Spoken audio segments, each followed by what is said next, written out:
सर्वमंगलमांगल्यं सर्वकल्याणकारकं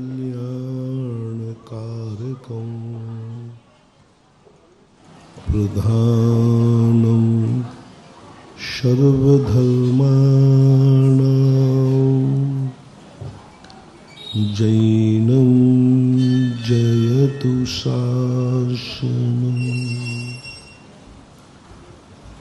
जैनं जयतु शासनम्।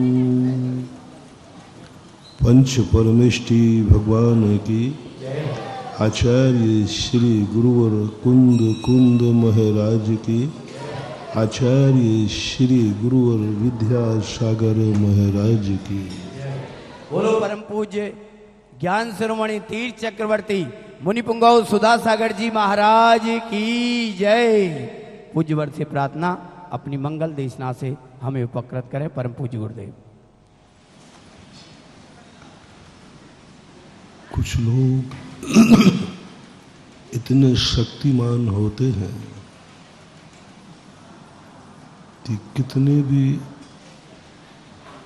विपरीत परिस्थिति आ जाए लेकिन उनका मन विक्षिप्त नहीं होता। कुछ लोग ऐसे होते हैं थोड़ी सी बात हो जाए तो मन विक्षिप्त तो क्या ब्रेन हेमरेज भी हो जाता है, ब्लड प्रेशर बढ़ जाता है, रोने लग जाता है, किसी काम में मन नहीं लगता। ये दो प्रकार के व्यक्ति देखने में आते हैं। कुछ लोगों की आंखें ऐसी होती हैं जो कितना भी देख लें लेकिन वो थकती नहीं है, लेकिन किसी की आंखों में थोड़ा सा भी देख ले तो दर्द चालू हो जाता है। चश्मा नहीं मिले तो सिर दर्द चालू हो जाता है। छोटी छोटी तो चीजें देखो, बड़ी चीजें भी नहीं दिखती हैं। और किसी की आँख इतनी बड़ी होती है कि महल में बैठे बैठे सूर्य के स्थित भगवान के दर्शन कर लेता है।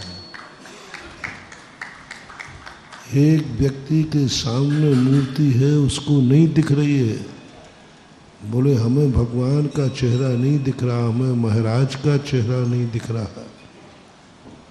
ऐसी भी आंखें हैं और ऐसी भी आंखें हैं जो यहाँ बैठे बैठे सूर्य में बैठे हुए भगवान का दर्शन कर लेता है। ऐसी भी आत्माएं हैं दुनिया में जो बिना देखे हुए कई योजनों प्रमाण वस्तु को देख लेते हैं। अवध ज्ञान से नहीं, मनः पर्याय ज्ञान से नहीं, आगम से नहीं, मति ज्ञान के माध्यम से चक्षु इंद्री का विषय कई योजन पहले दूर का देख लिया, वो वस्तु नहीं दिख रही है, बीच में कमरे के अंदर भरी है, रखी है, उनको दिख जाएगी, आंखों से दिख जाएगी। आंखें बंद हैं और आंखों से दिख जाती। कई लोगों के कान इतने तेज होते हैं, शास्त्रों में आया 12 योजन की सेना में त्रियंच पशु सेना दुनिया पूरे एक साथ बोलते हैं तो भी वो सब कुछ सुनकर के एक एक का अलग अलग जवाब दे देते हैं। ऐसी कर्ण शक्ति है। और कई लोगों के कान में भी मुंह लगा के चिल्लाओ तो भी क्या बोलते हैं, क्या कहा, मशीन लगाना पड़ती। ऐसा भेद क्यों? कई लोगों को इतनी ज़्यादा 2-4 शब्द बोल दे में तो थक जाते हैं, गला सूख जाता है। और ऐसे भी लोग हैं जो एक अंतर मुहूर्त में पूरे द्वादशांग का पाठ कर ले वे तो भी उनका गला थकता नहीं, सिर दर्द होता नहीं। यहाँ तो भक्तांबर पाठ पढ़ लिया बस, अब 2-4 पूजाएं कर ले, अब बस ज़्यादा नहीं पढ़ा जाता। इतना भेद क्यों? कई लोगों की स्थितियां ऐसी होती हैं, ये पैर कितने ही चल लें लेकिन थकान ही नहीं होती। और कुछ लोग जो हैं 10 कदम चलें तो हाँपी। ऐसा क्यों होता है? कई लोग होते हैं जो कुछ भी खा लें उनको कोई फर्क है, और कुछ लोग ऐसे होते हैं जिन्हें ककड़ी का भी बीज चला जाए तो 10 बार लोटा लेके जाए, बोले आज क्या हो गया भाई, वो ककड़ी का बीज चला गया था। ऐसे भी कम जठराग्नि वाले होते हैं। ऐसा क्यों होता है? कुछ लोग ऐसे होते हैं दिन रात मेहनत करते हैं, शाम को 100-200 रुपया हाथ में आता है।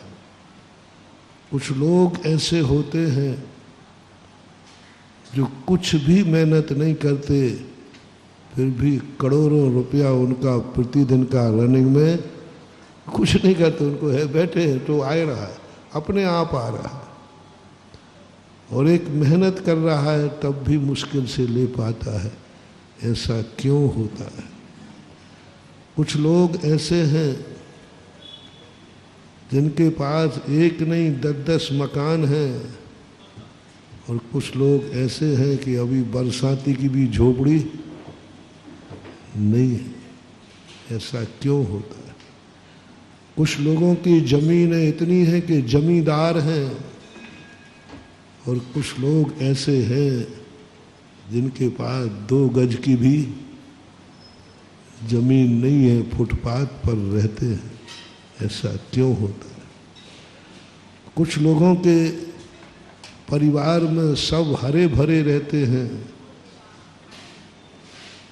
उनके कंधे पर किसी की अर्थी ही नहीं निकलती। वाह वाह क्या बात है।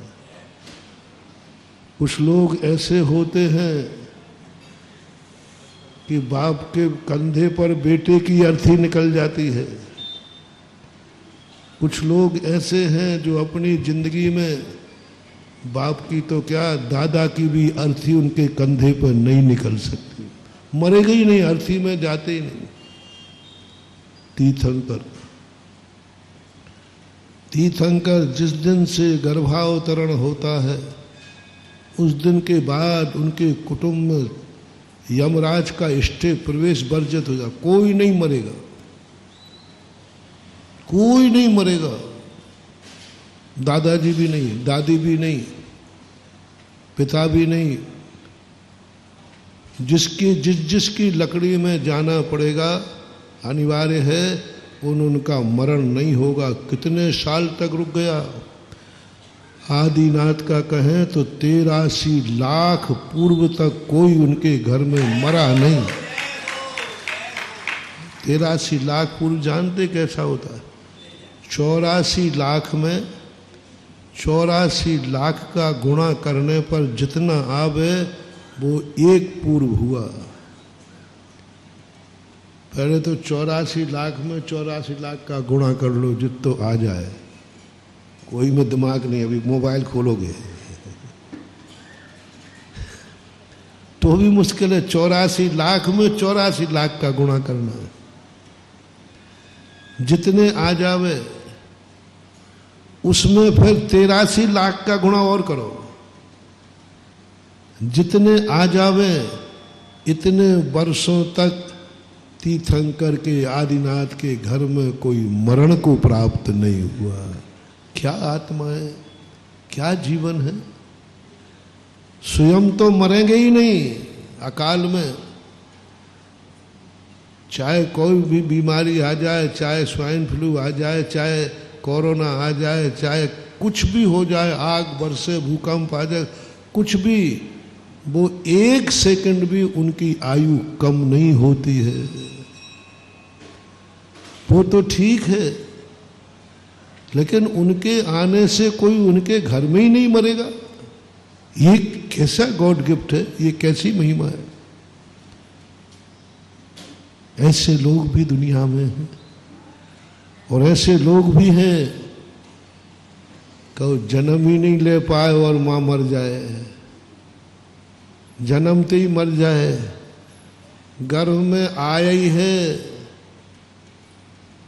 पिता मर गया, मां मर गया, जन्म नहीं ले पाया, उसके पहले सब निपट गए। एक कथा आती है शास्त्रों में, 56 करोड़ की दीनारों का मालिक, पूरा हरा भरा परिवार, वो गर्भ में आया 9 महीने तक, जब तक उसका जन्म हुआ तब तक तो उसकी मां रोड पे आ गई, सब परिवार वाले मर गए, अकाल मौत।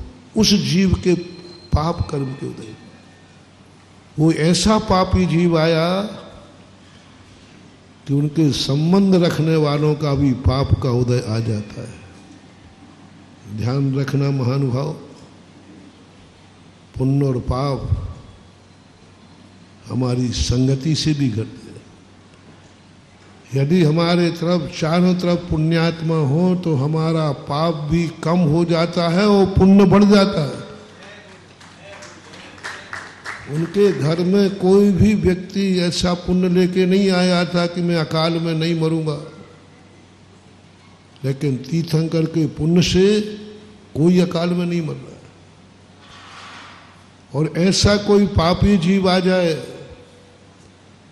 कि बड़े बड़े पुण्यात्माओं का पुण्य क्षय हो जाता है। पीढ़ी दर पीढ़ी से सेठ था, 56 करोड़ दीनार। दीनार क्या बोलते थे? स्वर्ण की मोहरें होती थी। 56 करोड़ स्वर्ण मोहरें थी जिनके पास। दादा परदादा से 7 पीढ़ियों का सेठ था, पूरी जिंदगी भर रहा, लेकिन एक जीव गर्भ में ऐसा आया कि उसने सारे परिवार के पुण्य को पाप में परिवर्तित कर दिया, सबको पाप में, सबको दरिद्र बना दिया, एक जीव के कारण। इसलिए ये संगति क्यों त्याग कराई जाती है, संगति क्यों की जाती है? इस संगति से भी हमारा पाप पुण्य में परिवर्तित होता है और हमारा पुण्य पाप में भी परिवर्तित होता है। निमित्त का एक बहुत बड़ा चीज है। निमित्त के अनुसार हमारे कर्मों की उदीर्णा होती है। मान लो अभी ठंड नहीं लग रही है, एकदम बरसात होकर के शीत जहर चल जाए तो लो साहब हमारे शीत कर्म की उदीर्णा करा दी बरसात में।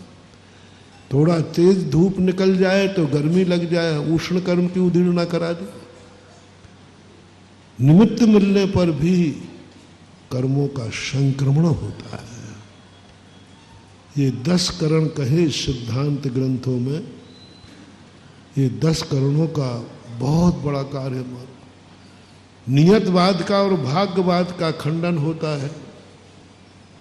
जो किस्मत में लिखा है वह होगा नहीं, हम किस्मत बदल सकते हैं।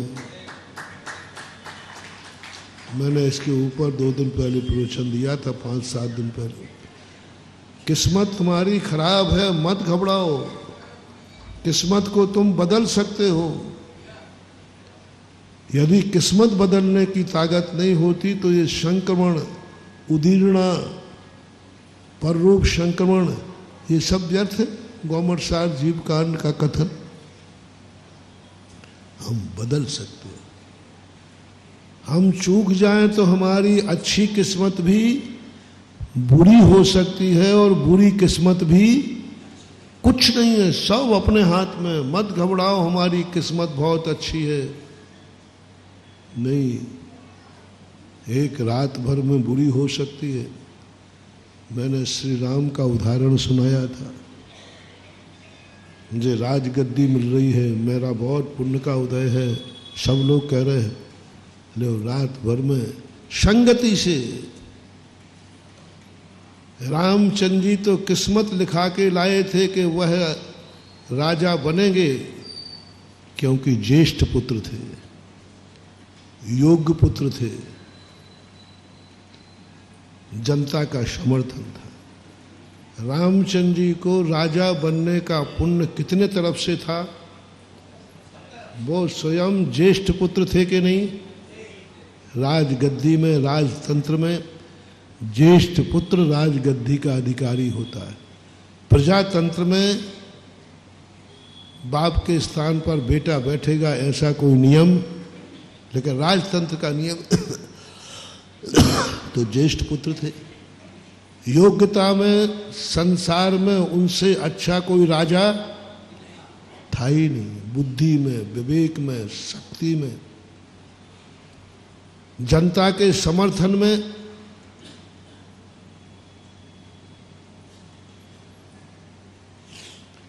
रामचंद्र जी यदि चुनाव में खड़े हो जाएं तो किस किस का वोट नहीं मिलेगा वो बता दो। जनता का समर्थन, साधु संतों का समर्थन, शास्त्रों का कहीं से भी तो असमर्थन नहीं था। सब तरफ से पुण्य लिखा के आए थे। ऐसी किस्मत थी श्री राम की। एक रात भर में संगति ने, एक रात भर में निमित्त ने, एक तुच्छ प्राणी कहाँ मर्यादा पुरुषोत्तम राम, कितनी बड़ी ताकत, कितनी बड़ी शक्ति। जैन दर्शन के अनुसार बलभद्र तद्भव मोक्षगामी, वैष्णव दर्शन के अनुसार अवतार पुरुष, सब तरफ से महान ही महान थे। हमने एक दिन पहले कहा ही था। ऐसे व्यक्ति की पुण्य की किस्मत को संसार से सबसे तुच्छ जाति दासी, संसार की सबसे तुच्छ जाति कौन सी थी? दासी। एक मंथरा की दासी की छोटी सी अकल ने इतने बड़े महापुरुष की किस्मत बदल दी। अब तुम अपनी कौन सी किस्मत मान रहे हो? तुम क्या इतने बड़े हो? अहंकार करते मेरी किस्मत बहुत अच्छी है, मेरा भाग बहुत अच्छा है, अपने बात। अरे इतना बड़ा हाथी को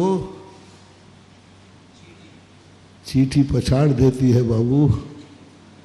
हाथी कितना बड़ा है और चींटी, उतनी छोटी सी चींटी हाथी को गिरा देती, पछाड़ देती है। इसलिए मत समझो कि तुम्हारी किस्मत बहुत बड़ी है। एक छोटा सा निमित्त उस किस्मत को संक्रमित कर सकता है, बदल सकता है। और इतना बदले कि उसकी कोई भी सीमा पार नहीं। ऐसा बदला कि रामचंद्र जी के जीवन में संकट पर संकट पर संकट पर संकट आते रहे। बदल गई किस्मत। कहाँ किस्मत का रनिंग चल रहा था और कहाँ किस्मत पलट गई। इसलिए मत सोचना कि मेरी किस्मत बहुत अच्छी है, सावधान रहना। किस्मत पलटने में कोई भी निमित्त बन सकता है। हाथी को भी घास खाना है तो फटकार के खाना पड़ता है, क्योंकि उसको एक ही डर लगता है कहीं घास में चींटी न चली जाए। अब बोलो, हाथी डर रहा है। सिद्धांत प्रकृति बदल देगी किस्मत। ऐसा ही महानुभाव कितनी भी बुरी किस्मत क्यों ना हो, मत घबराना, बदल सकती। ऐसी ऐसी बुरी किस्मत वाले बदल गए जो आज चरवाहे थे, एक दिन के बाद राजा बन गए।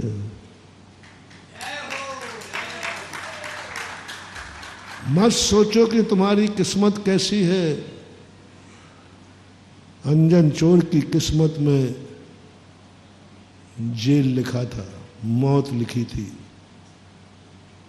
क्योंकि उसने वर्तमान में कृत्य ही ऐसा किया था कि उसको मौत मिलती, लेकिन इतने बड़े पापी को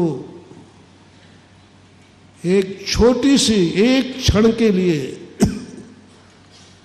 जिंदगी भर का पापी है, वो सोचता था कि मेरा तो कल्याण होने का सवाल ही नहीं, क्योंकि हमने जिंदगी में पाप के अलावा कुछ किया ही नहीं, तो अपनी तो किस्मत पाप में है, दुर्गति निश्चित है। कौन रोकेगा दुर्गति? किस्मत में दुर्गति लिखी गई। अंजन चोर की किस्मत में नरक गति भरी पड़ी थी, त्रियंश गति भरी पड़ी थी। अच्छी गति तो उसके किस्मत में थी नहीं, क्योंकि जिंदगी भर उसने बुरा ही बुरा किया है। तो वो भी सोच चुका था हमारी दुर्गति निश्चित, दुनिया सोच चुकी थी। लेकिन मत घबराओ बुरी किस्मत लिखने वालों, एक क्षण को यदि तुम्हें कितनी देर के लिए नमोकार मंत्र मिला, इतना भी टाइम नहीं लगा कि वो याद कर सके। मां सुनने तक का समय मिला। मात्र नमोकार मंत्र को सुनने मात्र से जन्म जन्म की वर्तमान की पापी किस्मत में ऐसा बदला कि उसकी रक्षा कोई नहीं कर सकता था। राष्ट्रपति भी रक्षा नहीं कर सकता था। राष्ट्रपति याचिका भी दायर करता तो वो भी खारिज हो जाती, मौत मिल रही थी, कोई नहीं बचा सकता था। लेकिन एकमात्र नमोकार मंत्र सुनने मात्र से किस्मत ऐसी बदली कि देवता उसे बचाने आ गए। देवता एक छोटी सी संगति की, मुनिराज की, मात्र एक बार दर्शन किया। कैसा था अंजन चोर? नमोकार मंत्र सुनने से किस्मत बदल डाली। यहाँ तो नमोकार मंत्र की करोड़ों मालाएं फेरी तो भी किस्मत जहीं की तहीं है। करोड़ों माला फिर गई तो भी कुछ नहीं हो रहा है। ऐसा क्यों होता है? यहाँ करोड़ों मालाएं फेर रहा हूं मन से, वचन से, काया से, और वो मां सुन पाया। यहां हम मुनियों के दर्शन कर रहे हैं जिंदगी भर से, जन्म जन्म से, उसको मात्र एक बार दर्शन हुआ, किस्मत बदल गई। ऐसी बदली, मात्र एक बार दर्शन किया, गुरु बैठे रह गए और अंजन चोर भगवान बन गया। मत घबराओ, मेरी किस्मत बुरी है। तुम ये बुरी किस्मत वालों, तुम बस एक ही प्रयास करो कि हमें कोई सद निमित्त मिल जाए, और उस सद निमित्त को तुम समझ जाओ, वो सद निमित्त का तुम्हारी आत्मा की पर्याय बन जाए। फिर मत समझना तुम्हारी कितनी बदकिस्मती हो, सारी बदकिस्मत भी संसार से अच्छी किस्मत हो सकती है। निमित्त की संगति मिल जाने पर बदल सकते, पर ऐसा क्यों हो रहा है? नमोकार मंत्र सुनने से बेड़ा पार, और यहां जपने से भी कुछ नहीं हो रहा है। ऐसा क्यों होता है? क्यों ऐसी स्थिति आती है कि पूरा सब कुछ खत्म कर दिया, स्वयं कंगाल हो गया, परिवार को कंगाल कर दिया। एक जीव ने दो की तुलना कर रहा हो। एक वह है जिसकी जिंदगी में जन्मने के बाद जब तक घर में रहता है कोई मर नहीं सकता, और एक वो है कि जन्मने के पहले ही सबको निपट गए। ऐसा क्यों होता है? ऐसा क्यों होता है? एक व्यक्ति के साथ 1000 लोग खड़े रहते हैं, और एक व्यक्ति बुलाए तो भी कोई साथ में नहीं आता है। एक व्यक्ति की किस्मत में पीक दान भी सोने की है, और एक वो बदकिस्मती है कि उसके पास अंगूठी भी सगाई में मिली, वो भी रोल्ड गोल्ड की। और एक व्यक्ति ऐसा है जिसके पीक दान भी किस्मत के। ऐसा क्यों होता है? दो फूल सात फूले, किस्मत जुदा जुदा है, एक शीश पे चढ़ा है, एक धूल में पड़ा है। ऐसा क्यों होता है? एक डाली के दो पुष्प होते हैं, कोई उसे पूजा की थाली में सजा करके भगवान के चरणों तक चला जाता है, और एक बदकिस्मती टूट करके धूल में मिल जाता है। ऐसा क्यों होता है? एक माँ की गोदी में, एक माँ की कूख से दो बेटों ने जन्म लिया।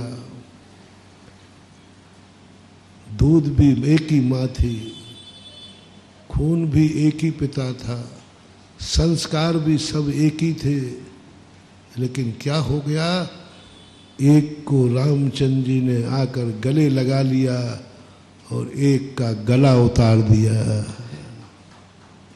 एक का गला उतार दिया और एक को गले लगा लिया। ऐसा क्यों होता है? लगाते जाइए। एक पेड़ वो है जो कड़वा होता है, वो भी वनस्पति है। एक पेड़ वो है जो औषधि होता है।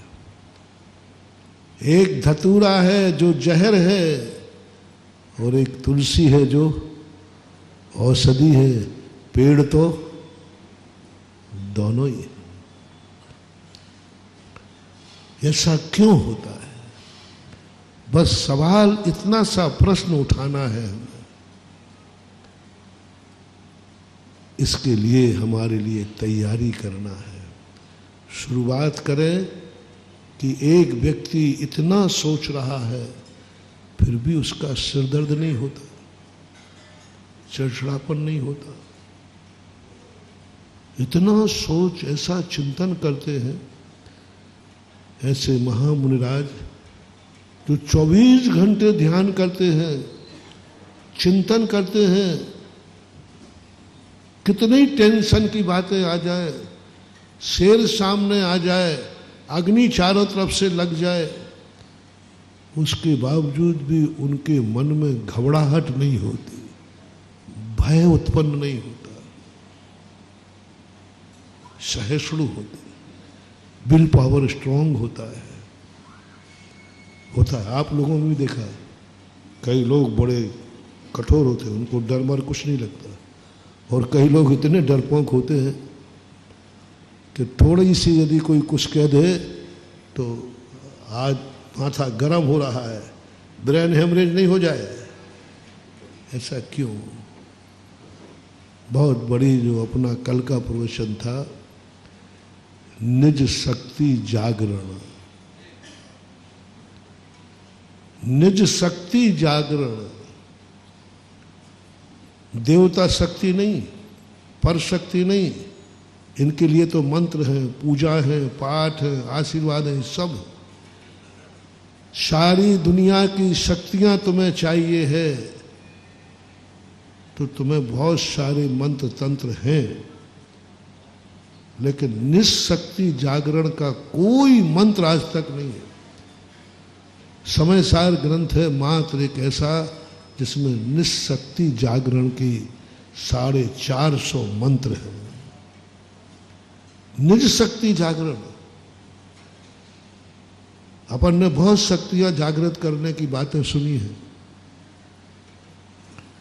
सारे संसार में लोगों के पास देवता सिद्ध कर, रावण के पास देवता सिद्ध करने की शक्ति थी। वो जब भी जाप देने बैठता था हजारों देवता सिद्ध कर लेते थे। जैन दर्शन कहता है कोई बड़ी चीज नहीं है देवताओं को सिद्ध करना। अरे ये तो बाएं हाथ का खेल है। देवता बहुत डरपोक होते थे, इन देवताओं से कभी मत डरा करो, ये बहुत डरपोक होते हैं। ये 2 मिनट में सिद्ध हो जाएंगे, आगे पीछे घूमेंगे। अरे पुण्यात्मा तो छोड़ो, इन देवताओं को तो पापी भी सिद्ध कर लेता है। ये देवता धर्मात्मा, लोग कहते हैं महाराज जी साधुओं को कितनी सिद्धियां हैं, कितने देवता सिद्ध है। अरे तुम देवता सिद्धि की बात कर रहे, ये देवता तो पापियों को भी सिद्ध हो जाते हैं। रावण के पास देवता थे कि नहीं, बोलो ना। तो फिर रावण के पास देवता थे, ये देवता तो क्या पापी को भी सिद्ध है। रामचंद्र जी के विरुद्ध में चलने वाले को भी सिद्ध जाए। देवताओं का कोई घर घाट नहीं होता। इन्हें तो जिन्होंने चढ़ोतरी चढ़ाई, बस जहां मिली 2 वहीं गए 100। इनको थोड़ा सा किसी ने माला फेरी, अगरबत्ती यूं घुमाई, वो कुछ नहीं देखते हैं कि ये पापी है या पुण्यात्मा है, सिद्ध हो जाते। इसलिए जैन दर्शन ने अपने मुनियों के लिए सीमा बनाई कि तुमने कितने मंत्र सिद्ध किए हैं, ये तुम्हारा मुनित्वपना नहीं है। तुम्हें कितने देवता सिद्ध हैं, ये तुम्हारा मुनिपन नहीं है।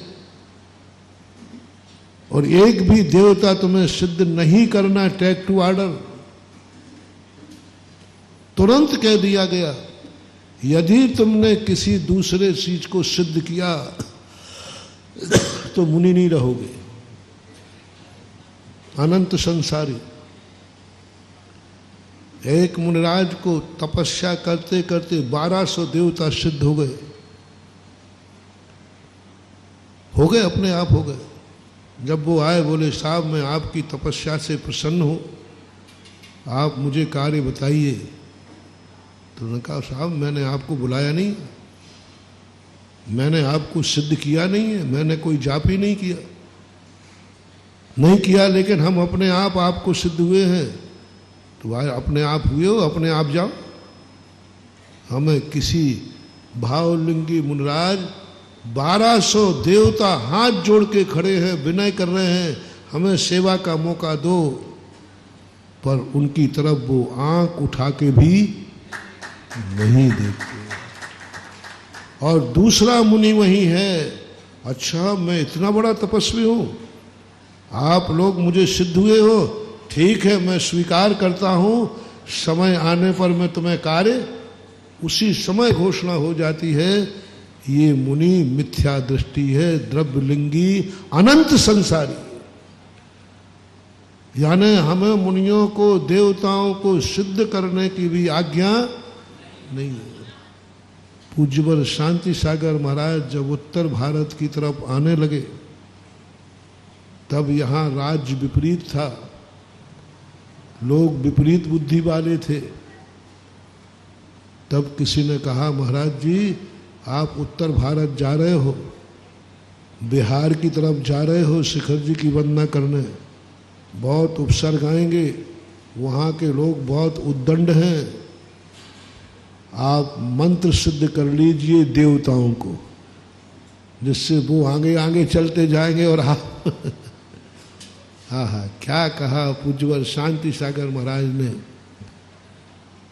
अरे मैं दुश्मन के हाथ से मरना मुझे पसंद है, लेकिन देवताओं को बस करके अपनी सुरक्षा करना पसंद नहीं। मैं देवताओं से याचना करूंगा, मैं देवताओं को सिद्ध करूंगा, नकार दिया। अंग्रेजों के राज्य में बिना देवता को सिद्ध किए अपने निज शक्ति के बल पर पूज्यवर ने सारे भारत में विहार किया,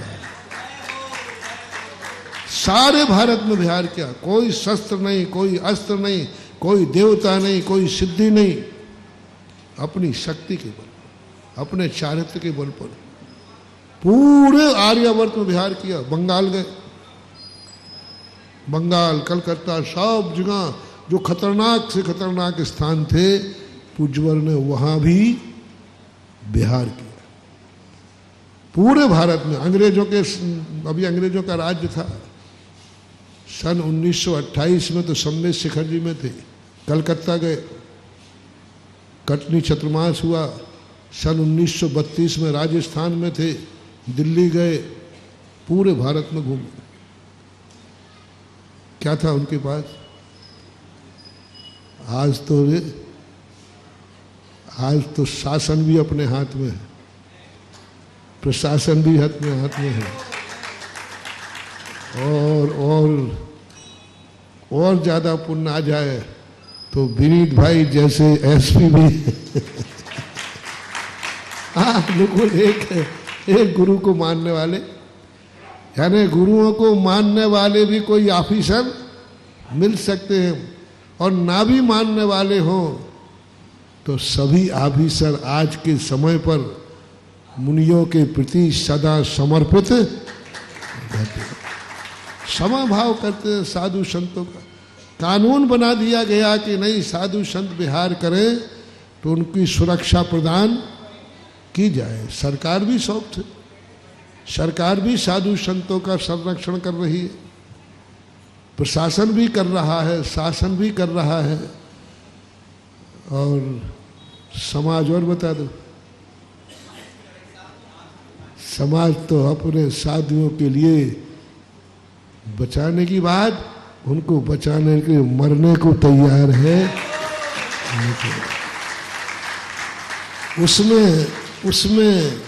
उसमें अशोक नगर और होवे तो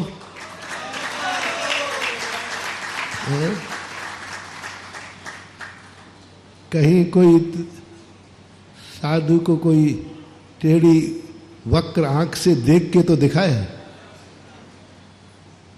24 घंटे घेरे रहते हो।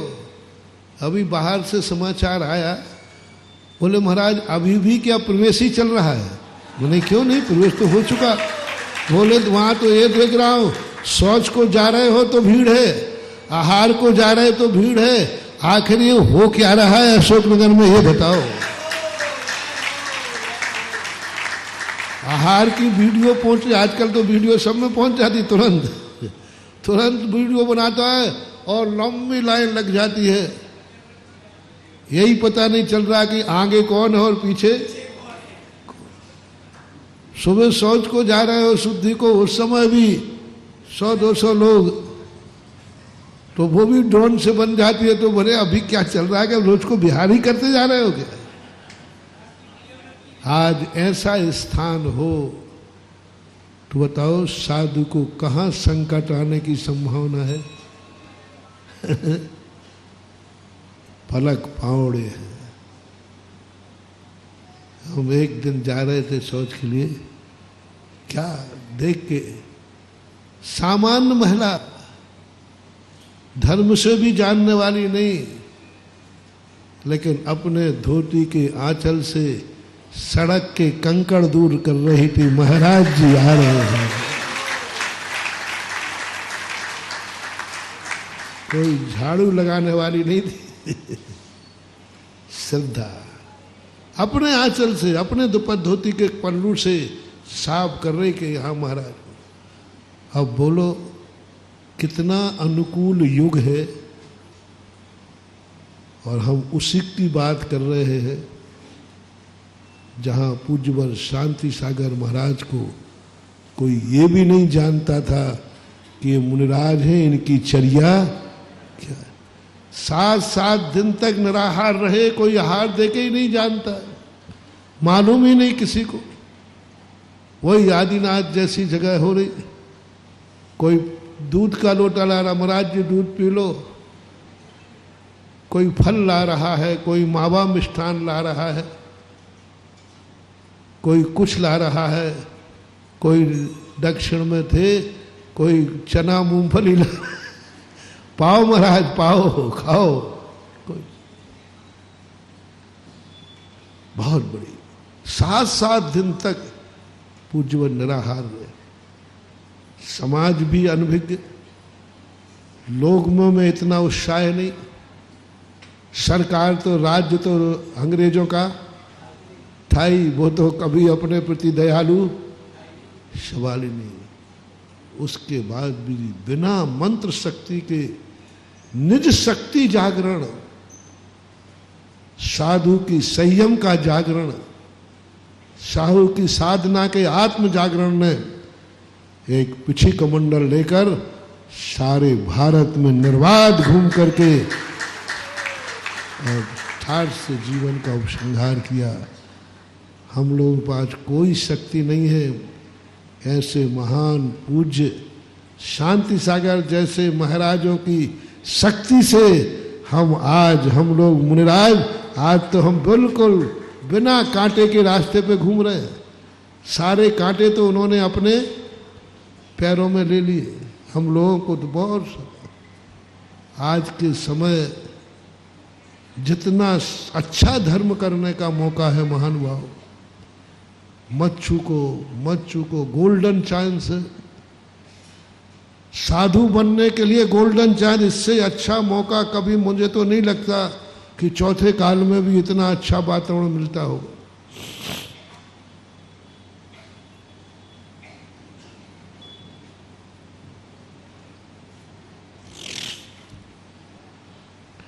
चौथे काल में भी हम साधुओं को देखते, 500 मुनियों को घानी में पेल दिया।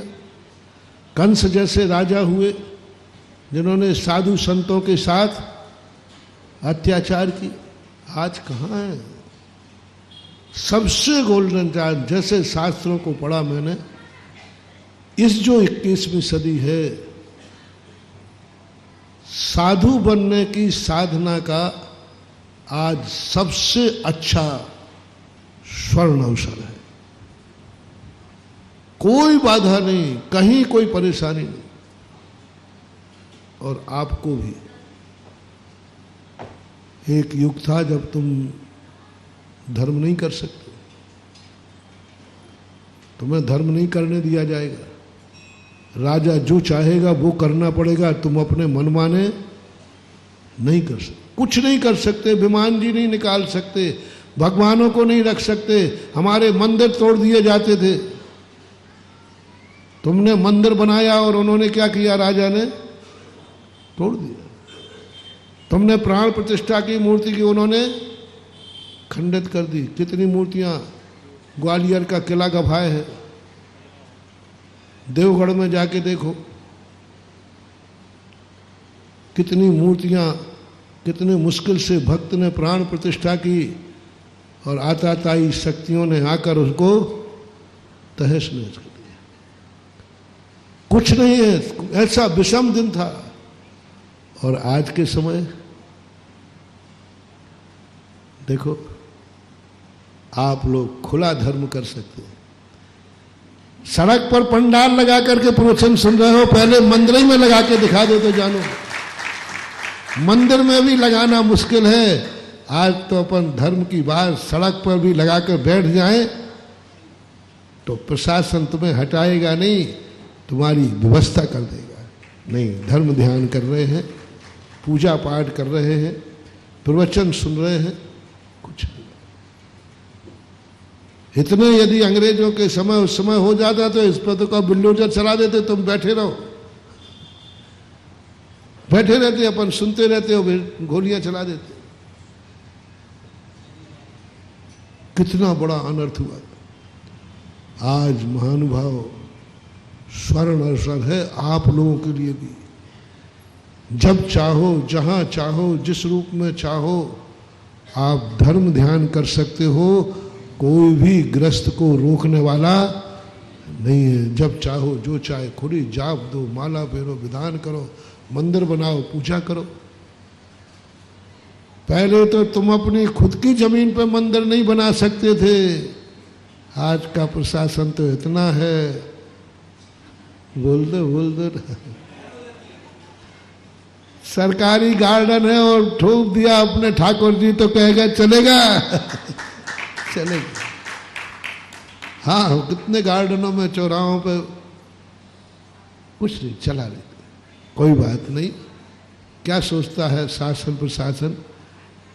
धर्म ध्यान ही तो कर रहा है, पूजा पाठ ही तो, ये सोच के बहुत सारे माफ। इससे अच्छा युग मुझे नहीं दिखता कि कभी था। इतने अच्छे युग के बाद भी हम धर्म से वंचित रह जाएं तो इससे बड़ा और क्या दुर्भाग्य हो। सब तरफ की अनुकूलता है, लेकिन वह स्थिति हमारे लिए जानना पड़ेगा कि आज हमारे जीवन में क्या है। कैसे आ गई शांति सागर महाराज को इतना साल?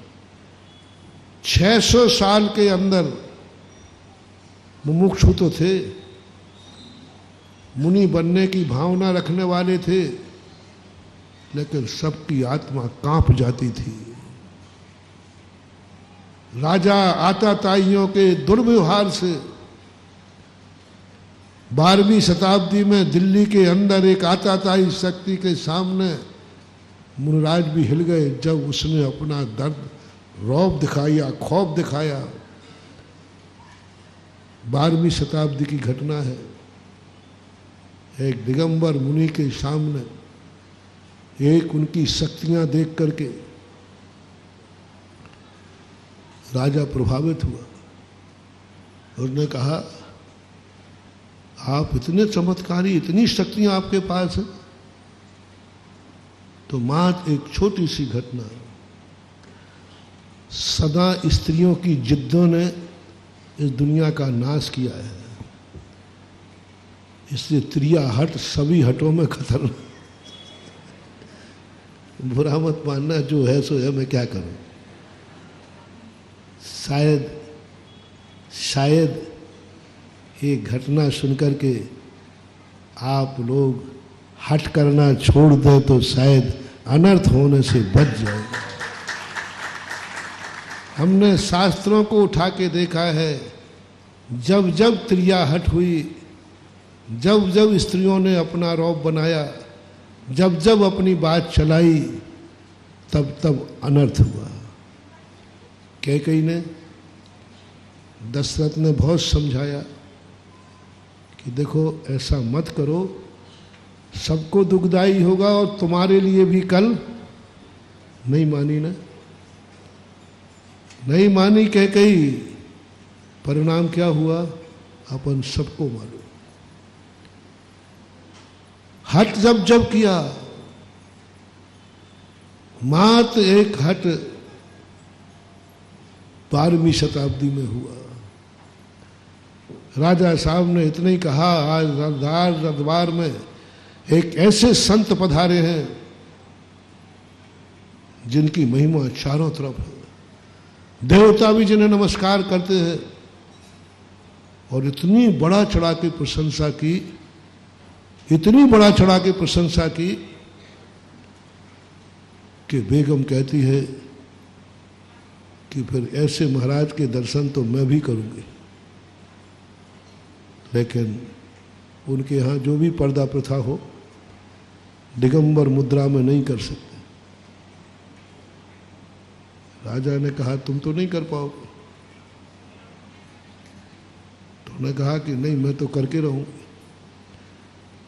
और उसने हट कर दी, काहे कि तुम राजा हो जो अपनी रानी की इतनी सी इच्छा पूरी नहीं कर सकते हो, तो मैं कैसे इकट्ठे कैसे करूं? वो तो दिगंबर ही रहते हैं, वो तो संकल्प कर चुके। बोले राजा के लिए कोई भी संकल्प नहीं होता, राजा के पास कानून है। बस वो जोरू के गुलाम ने, स्त्री नाराज नहीं हो जाए। स्त्री जब तीख पे चढ़ाती है तो बहुत खतरनाक बोलती है। हमें कम मालूम है, हमने तो पढ़ा है, तुम लोग तो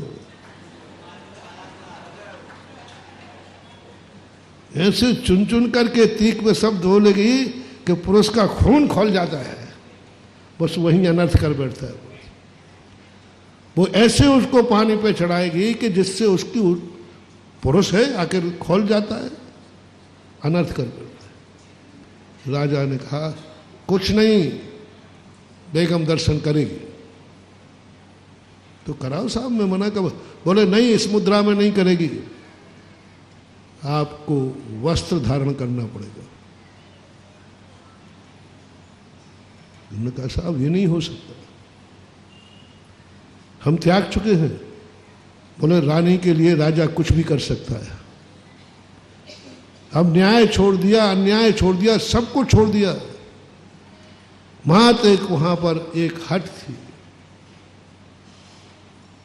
आदेश दे दिया और ऐसा खौफनाक फरमान जारी किया कि यदि तुमने वस्त्र धारण नहीं किया तो मेरे राज्य में जितने मुनि हैं हम सबको कत्लेआम करा देंगे, बंदी बना लेंगे। बोलो फरमान कितना खतरनाक। स्वयं की मौत की बात हो तो साधु यदि ये कह दे ठीक है आप मुझे मारना चाहो तो मार दो, मैं अपना नियम तोड़ने वाला, तो साधु सहन कर लेता, कोई बात नहीं मर जाएंगे। लेकिन खौफनाक फरमान क्या जारी किया,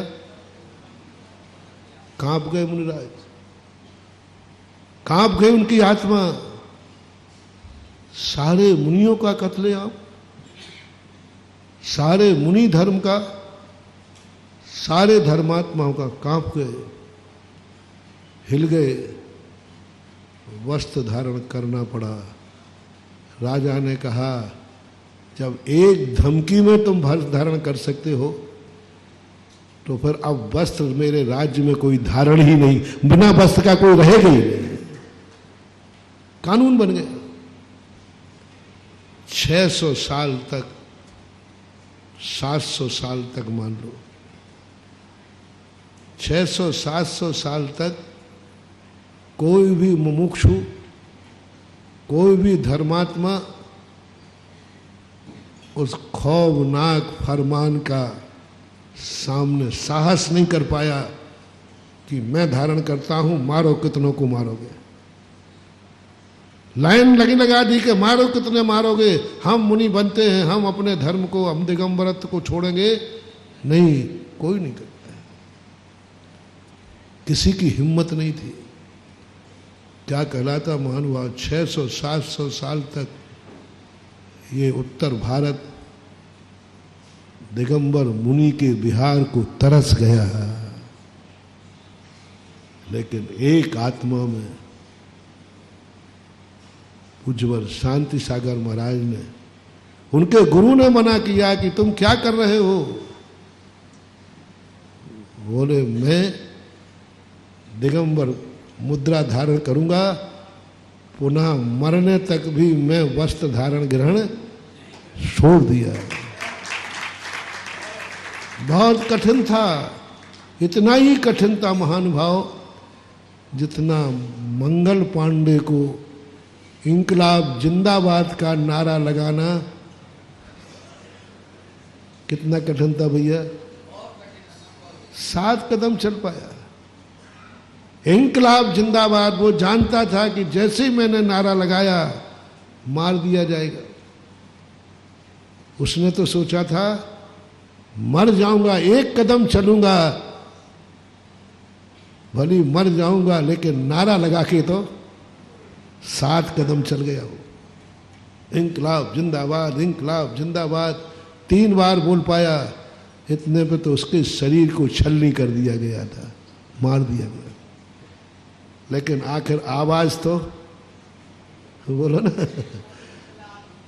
वो भली मर गया, लेकिन उसकी लगाई हुई आवाज ने 100 साल भरी लगा दिए, लेकिन देश को आजाद कर दिया।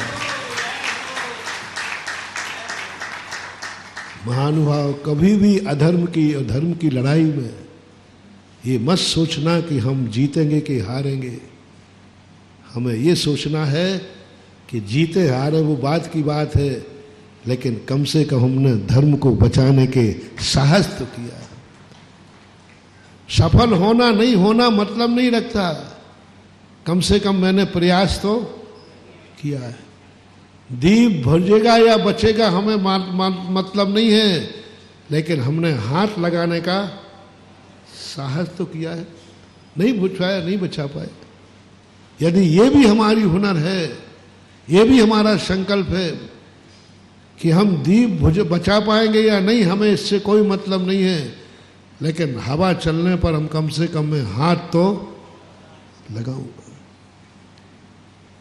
शांति सागर महाराज ने भी यही सोचा कि ठीक है, मुझे मार दिया जाएगा, मुझे बंदी बना लिया जाएगा, ठीक है, मैं जेल में मर जाऊंगा, ठीक है, मुझे फांसी मिलेगी, लेकिन मरूंगा तो दिगंबर में मरूंगा, क्योंकि मैं दिगंबर दीक्षा ले चुका हूं। कितने साल के लिए ये नहीं लेता। दिगंबर साधु कितने साल के मुनि बन रहा है ये संकल्प नहीं करता। जब तक घट में श्वास है तब तक के लिए बनता है। तो मेरे मन में जब तक श्वास है तब तक तो मैं धारण, ठीक है, फांसी चढ़ाएंगे और क्या होगा। पाप के साथ जिंदा रहने से क्या मतलब है, और धर्म के साथ यदि मौत भी हो जाए तो क्या बुरा है, क्या बुरा है। चल दिया कदम। उनके गुरु मना कर रहे हैं। बहुत निर्दयी लोग हैं, नहीं करेंगे दया तेरे पर। बहुत पापी लोग हैं, नहीं करेंगे दया तेरे पर। वो नहीं जानते हैं कि धर्म और अधर्म क्या है। देश गुलाम है इस समय। वो निर्दयता की उनकी कोई सीमा नहीं है। वो ना तो ये देखते हैं कि ये सत्य है कि असत्य है, उनको तो कुचलना है तो कुचलना है। आपको मालूम है जलियांवाला कांड, पाल वाला कांड, अंग्रेजों के समय बेकसूर ज्यादा मारे गए, अपने हक को पाने वाले ज्यादा मारे गए। जितने अपने स्वतंत्रता संग्राम सेनानी शहीद हुए हैं, इन्होंने भैया कौन सा पाप करो तो है, अपना हक मांगा था, अपना धर्म मांगा था, अपना देश मांगा था, अपनी मां की गोद में स्वतंत्रता के साथ खेलने की छूट मांगी थी। और क्या मांगा था, क्या मांग रहे थे हम कोई ब्रिटेन नहीं मांग रहे थे, हम कोई उनका इंग्लैंड नहीं मांग रहे थे। हम अपने खुद मां का आंचल मांग रहे थे कि मेरी मां का आंचल मुझे दे। हम अपनी देश को चाहते, उस पर ही कुचल दिया। कितने शहीद हुए महानुभाव, गिनती नहीं है। अपन तो 10-5 लोगों को जानते हैं जो बड़े बड़े लोग हुए ना, चंद्रशेखर आजाद, लोकमान्य तिलक, हाँ, तो इससे बाकी कितने अंडरग्राउंड मार दिए गए हैं। लेकिन फिर भी हमारे उन देशभक्तों ने कहा क्या करोगे, मारोगे, तो भी हम इंकलाब जिंदाबाद का नारा लगाते हुए मरेंगे। बस यही दशा थी पूज्यवर शांति सागर महाराज की। क्या करोगे तुम, मारोगे तो भी मैं धर्म का नारा लगाते हुए मरूंगा, रत्नत्रय के साथ मरूंगा, भगवान का नाम लेते हुए मरूंगा, आत्मा को आजादी के साथ मरूंगा। चल दिया। और उनका पुण्य क्या था कि पूरे भारत में घूम गए। आचार्य शांति सागर महाराज को कोई रोक नहीं पाया।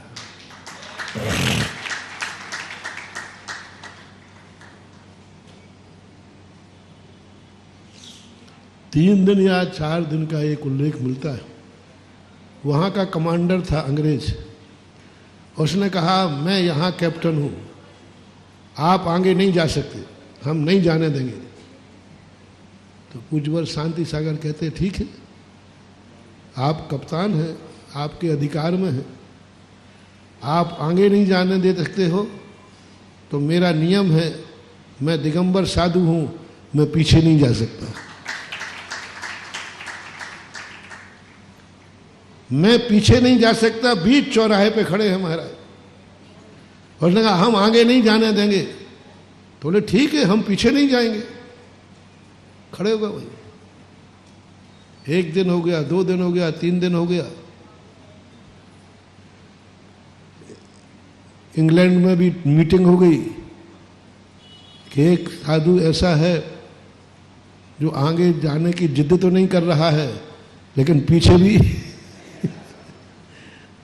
हम कानून का उल्लंघन तो नहीं करेंगे, हम तुम्हारा वो कह दो क्या बैरिकेड, हम बैरिकेड तो नहीं तोड़ेंगे, जबरदस्ती तो नहीं घुसेंगे। आपने ये कह दिया आगे नहीं बढ़ोगे तो हम नहीं बढ़ेंगे, लेकिन हमारा संकल्प है हम पीछे भी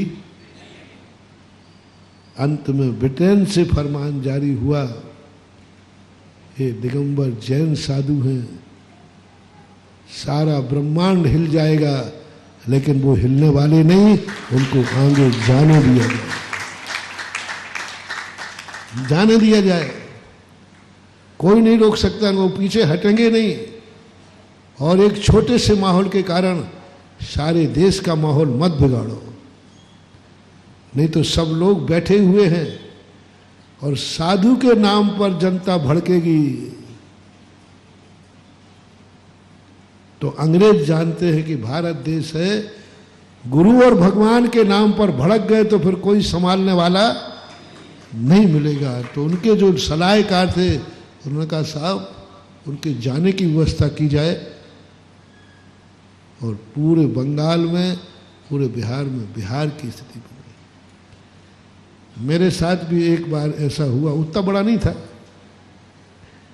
एक बार शॉर्टकट जा रहे थे, सो मिलिट्री की छावनी पड़ती है, तो उन्होंने कह दिया कि भाई इसमें से शॉर्टकट निकल जाओगे तो 5-7 किलोमीटर का चक्कर बढ़ जाएगा। जैसे अभी सिंध नदी पे हुआ ना, तो अब मुझे तो रास्ता पता नहीं, आप ही लोग बता देते कि एक शॉर्टकट भी, तो हम चले गए। तो जो वहाँ चौकीदार खड़ा था, मिलिट्री का सेना छावनी थी, उसने कुछ नहीं कहा, हम अंदर आ गए। अब हम कम से कम आधा 1 किलोमीटर अंदर आ गए, तो दूसरा गेट पड़ा, वहाँ का कमांडर बोले साहब यहाँ प्रवेश वर्जित है, आप अंदर नहीं जा सकते। तो मैंने कहा ये मेरी गलती नहीं है, पहले गेट वाली की गलती है, उसने अंदर क्यों आने दिया। यदि वो वहीं रोक देता तो मैं अपने रास्ते से जा ही रहा था, कोई जबरदस्ती तो करता नहीं। लेकिन अब मैं मुड़ चुका हूं, तो अब एक कदम भी पीछे नहीं हटेगा। और वो कह रहा साहब नहीं जा सकते आप अंदर, तो मैंने कहा मैं अंदर जाने की कह ही नहीं रहा, साहब फरमान जारी है, नहीं जा सकते, यहां किसी का भी प्रवेश वर्जित है, आप अंदर नहीं जा सकते। बहुत बड़ा हमारी नौकरी चली जाएगी, सस्पेंड चली जाए। मैंने कहा नहीं, मैं अंदर बिल्कुल नहीं जाऊंगा, लेकिन मैं अब पीछे भी नहीं हटूंगा। अपन तो शांति सागर के पक्के चेले हैं, कोई कच्चे थोड़ी है। हमने तुरंत गुरु महाराज को याद किया, दादा गुरु परदादा गुरु शांति सागर महाराज। मैंने कि भगवान आपका ये पोता भी आज फंस गया है। और उन्होंने कहा नहीं, मैं ठीक है, मैं बिल्कुल भी नहीं, आप चिंता नहीं करना, आप गेट भाई खुला रखो, तो भी मैं तोड़कर जाने वाला है मर्यादा, आपने मना कर दिया, अब आगे नहीं जाऊंगा। और मैंने वही ध्यान में बैठ गया, खड़ा था, खड़े ही रह गया। जब अब उनके तो फोन से जो संपर्क हुए सब फोन में हुए, दिल्ली तक फोन पहुंच गया। तो बोले हैं कौन वो? तो पहली बार तो कहा जैन मुनि, उसमें नाम और आ गया। तो लोग ऊपर से फोन आया, हमें भैरव सिंह शेखावत ने बताया कि महाराज आप ऐसे दंडफंद भी कर लेते हो। तो मैंने कहा भाई मैंने दंडफंद नहीं किया, तुम्हारा पहला चौकीदार वही रोक देता, तो तुम क्या साधु को यूं समझते हो कि आगे बढ़ जाए और लौट जाए? अरे साधु को चलने के पहले ही बदल दो ना, खत्म बात होगी। तो हमारा अनुशासन है, तो हमने कहा हमारा भी संकल्प है। वहां से समाचार आया कि गलती मत करो, और भीड़ आ जाएगी और आफत आ जाएगी। अभी तो 4 लोगों को निकालना है, फिर हजारों को निकालना पड़ेगा। महाराज को बस सम्मान, वो जिस रास्ते से जा रहे हो उनको निकाल दिया जाए सम्मान के साथ। करीबन 1-1.5 घंटा हो गया होगा। और बड़े बड़े कप्तान आ गए, आइए साहब आइए। अरे मैंने चौकीदार के साथ, नहीं देख तेरी क्या औकात देख। तो वो कहता साहब निकाला, बड़े उससे निकले। वहां कहने का सवाल हट का नहीं था, वहां सवाल था साहस का, साहस था संकल्प का, सवाल था सिस्टम का कि तुम किसी उस शक्ति को तुम रोक रहे हो तो उस शक्ति की भी संकल्प होता है, उस शक्ति का भी एक मान होता है। महान आत्माओं को कहाँ रोकना है ये ज्ञान आपको होना चाहिए। यदि उनका कदम बढ़ गया है तो रोकने की अपेक्षा उनको रास्ता साफ कर देना चाहिए। ये है हमारे यहाँ का सिस्टम। या तो महान आत्मा को रोको मत, जाने दो, और रोक दिया है तो कब रोकना, वो संकल्प ना कर पाए उसके पहले ही बता दो कि यहां से रास्ता ये वर्जित क्षेत्र है, फिर वो नहीं जाएगी। तो कहने का भाव कि पूज्यवर शांति सागर महाराज में ऐसी ताकत कहां से आई। 600 साल की ताकत कोई साधु कोई मुमुक्षु साहस नहीं कर पाया, पूज्यवर ने कर लिया और उनके साहस की बदौलत है अपन आज चतुर्मास कर रहे हैं और करा रहे हैं। ये निज शक्ति जागरण सूत्र का परिणाम था जो मैं बताना चाहता हूं। पूज्यवर के पास कोई देवता नहीं थे, निज शक्ति जागरण। संसार से सबसे बड़ा शक्तिमान कोई है उसका नाम है आत्मा। संसार का सारे देवता में होता एक पासंग में लगते, आत्मशक्ति यदि जाग गई तो। और आत्मशक्ति को जागने का मूल सूत्र है समय सार, अध्यात्म ग्रंथ, ग्रंथराज, जिसमें मात आत्मशक्तियों का जागरण बताया गया। अब उन आत्मशक्तियों के जागरण के लिए हम शुरुआत कैसे करें। हमने आत्मशक्ति की महिमा तो बता दी, उदाहरण भी दे दिए कि सारा 3 लोग झुक सकता है, लेकिन एक बार आत्मशक्ति जाग गई तो वो कभी पराजित नहीं हो सकती। एक बार जाग गई। देखो ना, सिद्ध भगवान के पास एक बार शक्ति जाग गई। काले कल्प सतपिचा गते शिवा नाम न च विक्रिया लक्ष्य। 3 लोग उलट जाए, पलट जाए, नाश हो जाए, लेकिन सिद्ध भगवान का कुछ भी होने वाला कुछ भी नहीं होगा। 3 लोग को अपन उल्टा भी कर देंगे ना, हिला भी देंगे, सिद्ध भगवान वहां से टस के मस होने वाले नहीं। उनको उपमा दी गई है शुद्ध घी की। जैसे पिघला हुआ घी अपन पानी में डाल दें, उसमें कितने ही टंकी पानी पटके, लेकिन घी कहाँ जाएगा, सदा ऊपर ही रहे, तेल ऊपर ही तैरता है, कितने ही पानी डालते जाओ। ऐसे ही निशक्ति जिनकी आत्मा की जाग जाती है, सारे दुनिया के लोग उसका नाश करना चाहें, वे सब नीचे मरते जाएंगे और निशक्ति वाला सदा ऊपर ही तैरता हुआ जाएगा। और वो शक्ति हमारे लिए जागरण करने के सूत्रों पर हमें विचार करना चाहिए। और वो निशक्ति जागरण का सूत्र शुरुआत मन से किया था, मन से किया था। थोड़ी थोड़ी बातों में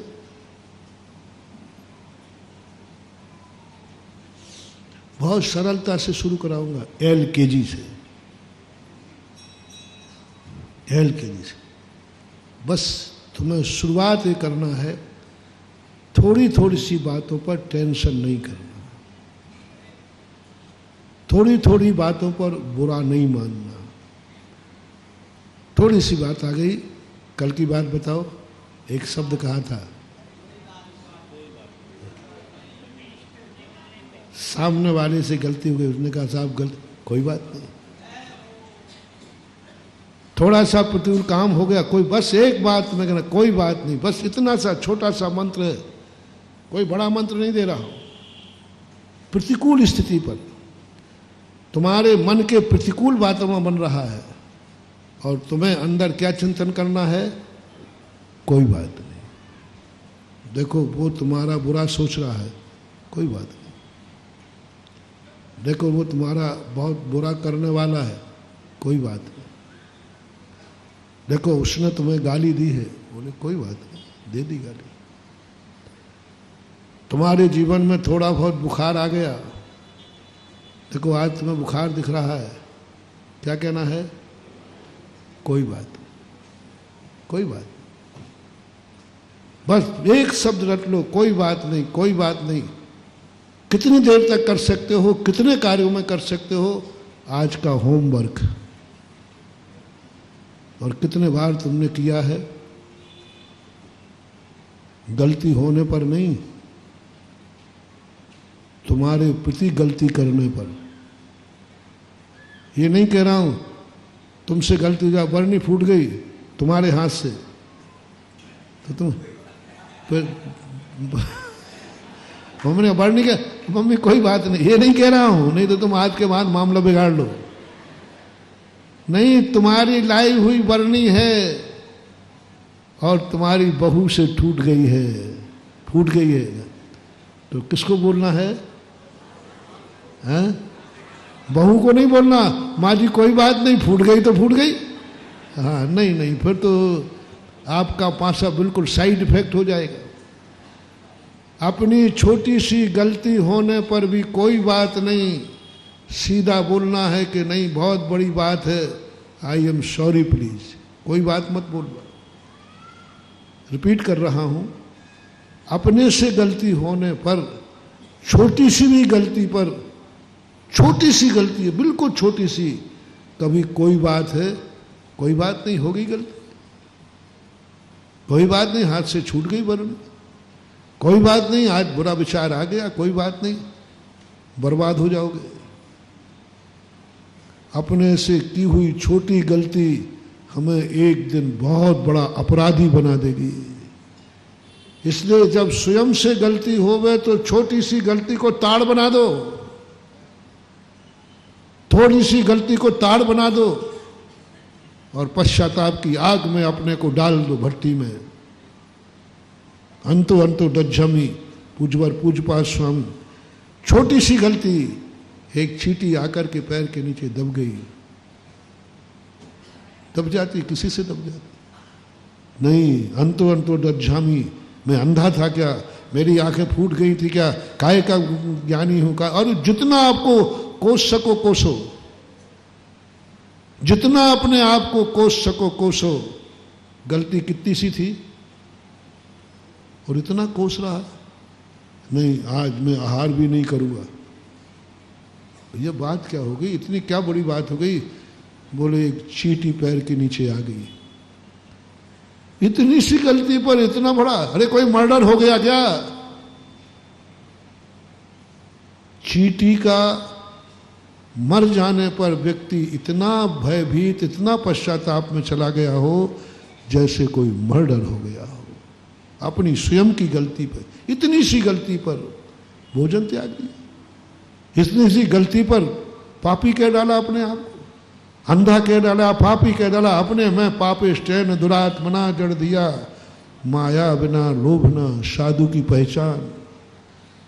हम लोग कभी अपराध करते नहीं, हिंसा करते नहीं, झूठ करते नहीं, चोरी करते नहीं, कुशील करते नहीं, परिग्रह रखते नहीं, 5 बार सब प्रकार के। अब हमसे गलती होती भी होगी तो कितनी सी होती होगी ये बताओगे?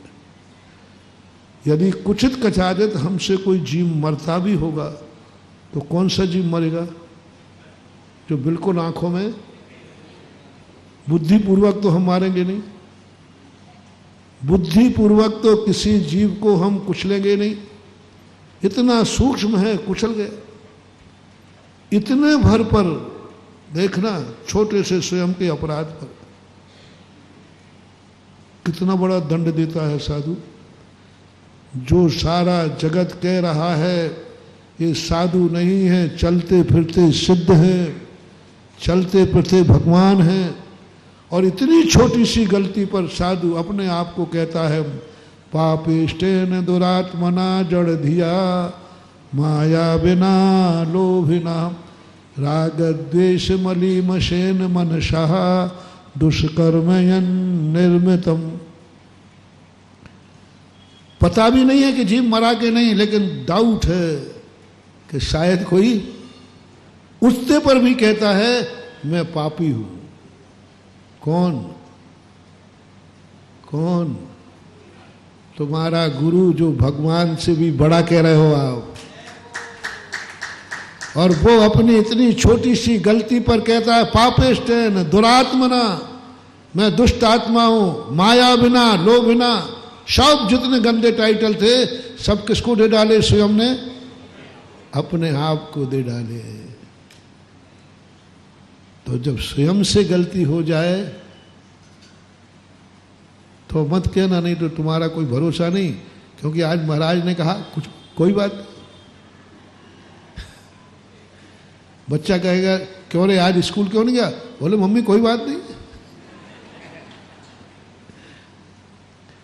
आज मंदिर क्यों नहीं गया भाई? महाराज जी ने आज नियम दिया है कोई भी कार्य हो क्या बोलना है? कोई बात नहीं। आज मंदिर क्यों नहीं गया? मम्मी कोई बात नहीं। तू गुटखा क्यों खा रहा? बोले मम्मी कोई बात नहीं। बोले शराब क्यों पी रहा है? बोले नहीं नहीं, स्वयं के किए हुए पे नहीं, आपके प्रति दूसरे ने किया है। आपके प्रति दूसरे ने जो अपराध किया है उस पर तुम्हें लाना है, कोई बात नहीं। मन का विल पावर, मन की शक्ति, घबराहट की दवाई दे रहा हूं, जो तुम्हें बात बात में घबराहट होती है। थोड़ा सा कुछ प्रतिकूल हो जाए तुम्हारा ब्लड प्रेशर बढ़ना चालू, थोड़ी थोड़ी में घबराहट चालू तुम्हारे मन में, इसकी दवाई दे रहा हूं, कोई बात नहीं। जब जब तुम्हारे लिए कोई विपरीत परिस्थिति आए, कितनी देर तक आप कह सकते हो, कितनी गालियों तक आप कह सकते हो, कोई बात नहीं। उसने गाली दी है, एक उदाहरण दे रहा हूं। उसने सामने वाले तुम्हें गाली दी है पहली बार, क्या बोलना है? कोई बात। अब उसने कहा ये तो कह रहा कोई बात नहीं, उसने दोबारा दे दिया। अब बोलो, जल्दी बोलते जाओ। तीसरी बार बोल दिया, चौथी बार बोल दिया। मालूम एक महाभारत में कथा आती है,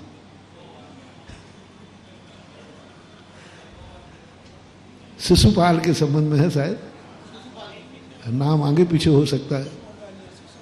वो गलती करता है तो श्री कृष्ण क्या कहते हैं? कोई बात नहीं। लोग कहते हैं मंत्री देखो वो शिशुपाल आपके प्रति ऐसा बोल रहा है, तो श्री कृष्ण कहा कोई बात नहीं। दोबारा फिर कहा, बोले कोई बात नहीं। अंत में श्री कृष्ण कहते हैं अपनी रुक्मणी से कि देखो आप अपने भाई था को जो कुछ हो इनका रिलेशन जो भी हो, देखो मैं सहिष्णु हूं, मैं उस संस्कृति वाला हूं, और मैं लो अब, क्योंकि रुक्मणी डरती थी कि कहीं देखो ये किसके साथ पंगा बोल ले किसको बोल रहा है, तो उन्होंने कहा देखो आप इसके साथ। बोले नहीं, 100 बार तक हम उसके लिए यही कहेंगे कोई बात नहीं। आप कितने गालियों में कोई बात कह पाओगे? आपके ऊपर है, 1 में, 2 में, 3 में, 4 में, 5 में, बस आपको टिक मार करना है। कितनी गालियां सुनने तक आपका मन कोई बात नहीं कहता है। और जितना आप टाइम निकाल सकें उसी का वरदान तुम्हें मिलेगा कि कितनी बड़ी विपदा आ जाए उतने मिनट तक तुम घबराहट नहीं होगी, उसके बाद हो जाएगी।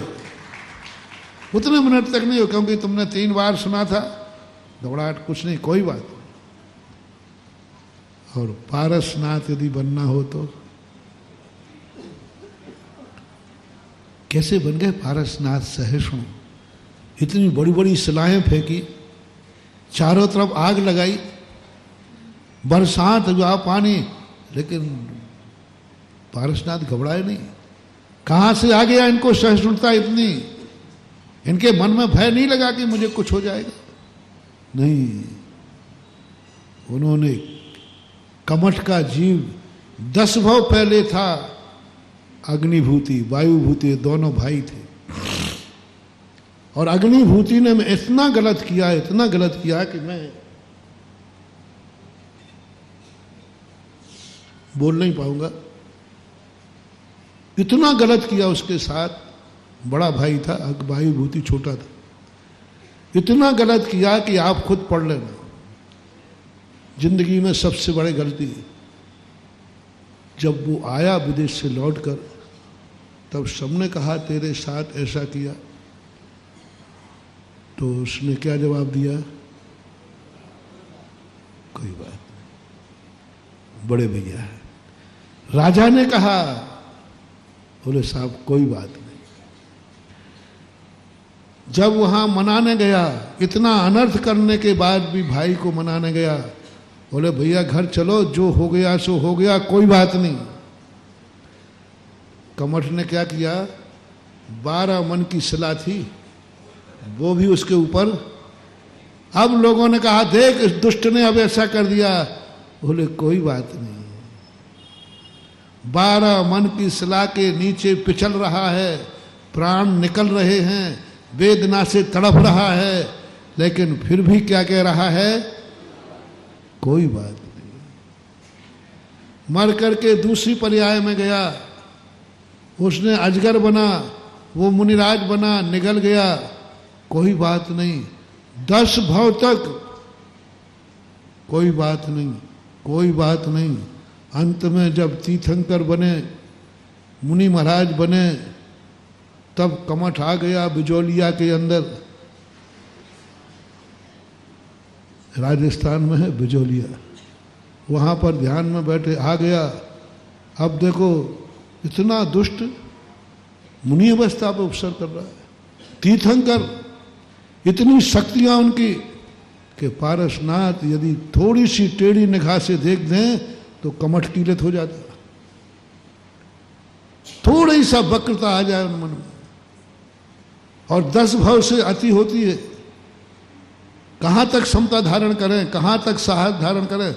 10 भव तक। और 10वें भव में भी अब पारसनाथ पूरी शक्ति में है, पूरी शक्ति में, पूरी रिद्धियां प्राप्त हैं। चाहे तो 10 भव का बदला, 10 भव का बदला ले सकते पारसनाथ। आज इतने ताकतवान हैं, लेकिन इतने उद्दंड व्यक्ति, समर्थवान व्यक्ति, असमर्थ व्यक्ति के सताए जाने पर कह रहा है, बोलो ना, कोई बात। समर्थवान व्यक्ति, असमर्थ नहीं, समर्थवान व्यक्ति कह रहा है, जो उपसर को हटा सकता है, कोई बात नहीं, कोई बात नहीं। वो अपना स्वभाव नहीं छोड़ रहा है, तो हम अपना स्वभाव भी नहीं छोड़ सकते। और अंत में जब वो कोई बात नहीं यही चिंतन कर रहे थे, उसी समय भगवान पारसनाथ को केवल ज्ञान हो जाता है अनंत शक्ति। कैसे आ गई इतने सहन करने की शक्ति? मात्र कोई बात नहीं, कोई बात नहीं। कई बार तुम्हारे यहाँ घर में तुम्हारे अशुभ कर्म का उदय आ जाता है। आप धंधा कर रहे, आप धंधा करते हुए घाटे में आ गए। आप कब तक कह सकते हैं वो आपके ऊपर छोड़ रहा? तुमने फायदे के लिए धंधा शुरू किया था और फायदा तो हुआ नहीं, घाटा और लग गया, तो तुम्हें क्या कहना है? देखो तुमने धंधा किया और कुछ फायदा नहीं हुआ, तो क्या बोलो ना, कोई बात। कब तक कह पाओगे? पूंजी भी गई, लोन उठाया था वो भी,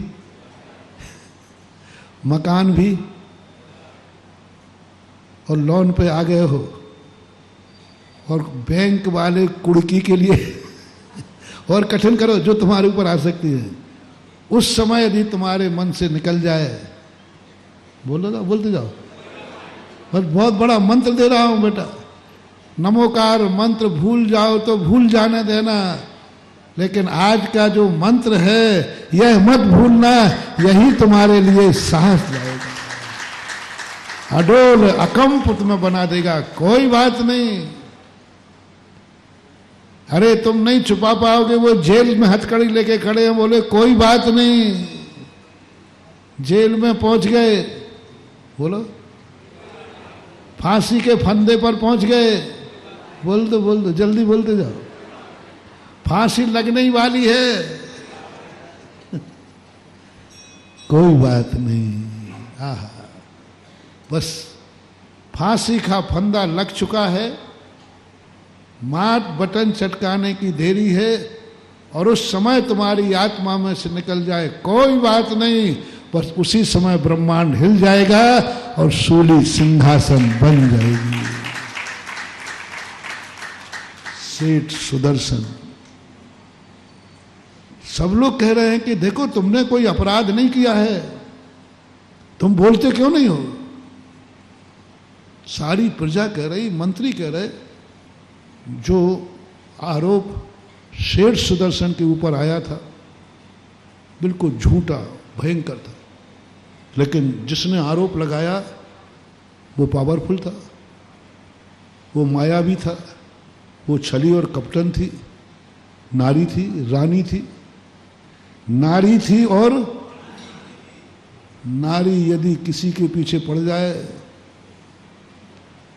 और झूठा भी आरोप लगा दे तो लोग किसके पक्ष में खड़े हो जाएंगे भाई, ये तो बता दे। एक आता है त्रिया चरित्र का कि एक बार एक राहगीर गया, उनका साहब पानी पिला दो, बोले कहाँ से आ रहे हैं पंडित जी साहब? बोले साहब बनारस से पढ़ के आया हूँ, बनारस से। बोले क्या क्या पढ़ा? सब बता दी। बोले त्रिया चरित्र पढ़ा? तो बोले ये चरित्र तो मैंने कोष में नहीं था। तो बोले मैं पढ़ाई देते। वो पनिहार ने पानी पिलाते पिलाते चिल्लाया, बचाओ रे बचाओ, दौड़ो, ये परदेसी मुझे, आगे बोल दो, अब मैं नहीं बोलूंगा, ये परदेसी मुझे। अब सारे गांव वाले आ गए डंडे लेकर के। वो कहता बोले क्या सुनना?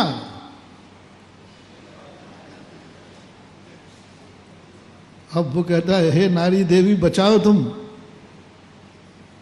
अब नारी के तुम लोग सुनते नहीं हो, पीटने में लग गए हो, तुम लोग सुनते नहीं हो, पीटने में लग गए हो। अरे मैं कुआं में गिरने वाली थी, इसने पकड़ लिया सो बच गए। अब सारे गांव वाले कहने भैया मैंने तो पीट दिया बिना जाने में, ओ क्षमा करना क्षमा करना। सब चले गए। नारी कहती देख लिया त्रिया चरित्र, चाहे तो सिर फुड़वा दे और चाहे तो सिर बचा ले। वो नारी भी ऐसी ही थी। नारी जब किसी के पीछे पड़ जाए, महान भाव बहुत कठिन है, वो किसी भी स्तर पर उतर सकती है और सब उसके पक्ष में पहुंच जाते। रानी ने अपवाद लगाया, पक्ष में पहुंच गए। बहुत अच्छे मंत्री थे, विदुर जैसे और भी थे। सबने कहा आप सफाई दीजिए। ध्यान रखना महानुभाव, दुष्ट की, नारी की, गंवार की, इनके सामने कभी स्पष्टीकरण नहीं देना। दुष्ट हो उसके सामने बोलना ही खतरनाक है। मूर्ख हो उसके सामने बोलने से कोई, और विक्षिप्त हो उसके सामने बोलना, और नारी हो इनके सामने सफाई देना यानी उलझन में और फंसना है। नीति है, चाणक्य की नीति है और हमारे धर्म की नीति है। सोमदेव ने भी यही लिखी। बस इस कार्यक्रम के पुण्यार्जक थे श्री कंवरलाल जी महावीर प्रसाद जी, पाटनी, मदनगंज, किशनगढ़, राजस्थान।